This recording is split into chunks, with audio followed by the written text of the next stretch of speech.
विशिष्टता के प्रति हमारा जो आग्रह है वह हमें कई बार बहुत ही साधारण और सहज चीज़ों के प्रति अंधा कर देता है।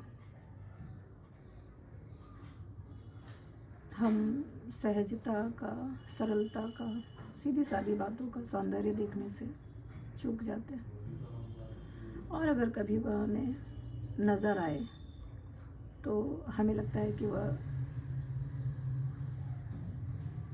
परम ज्ञान है।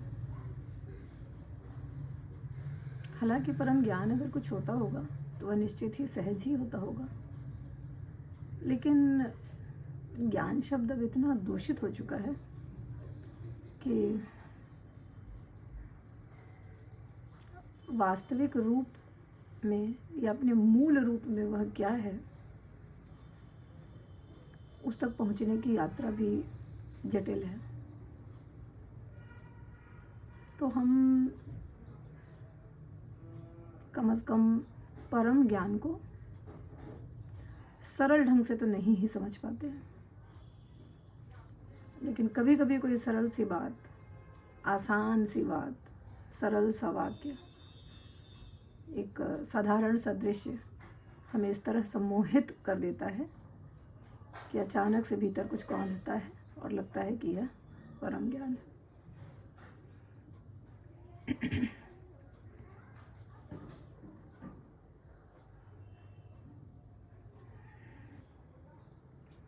तो यह जो साधारणता का सौंदर्य होता है या एक तरह का सहज विवेक होता है, मेरी नज़र में यह ना ही किसी गौरव का विषय है, ना ही शर्मिंदगी का। यह बस है, और यह सभी में होता है। ये कुत्ते बिल्लियों में होता है, परिंदों में होता है, एक छोटे से बच्चे में भी होता है। बच्चे को भी पता होता है कि जब उसे भूख लगी है या वह किसी तकलीफ़ में है तो उसे किसकी ओर देखना है, किस भाषा में अपनी बात पहुंचानी है।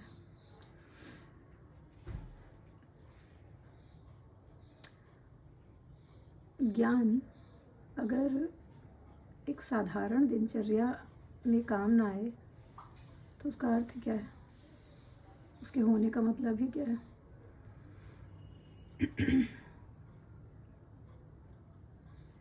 तो जब हम अपने इस सहज विवेक के प्रति थोड़ा अधिक संवेदनशील होते हैं, सजग होते हैं,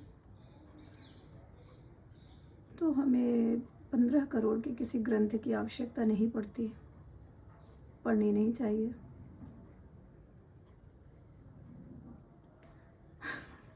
उसे कोई मुझे बताएगा 15 करोड़ में 15 के आगे ज़ीरो कितने लगते हैं? मुझे सच में नहीं पता। मैं परम अज्ञानी हूँ।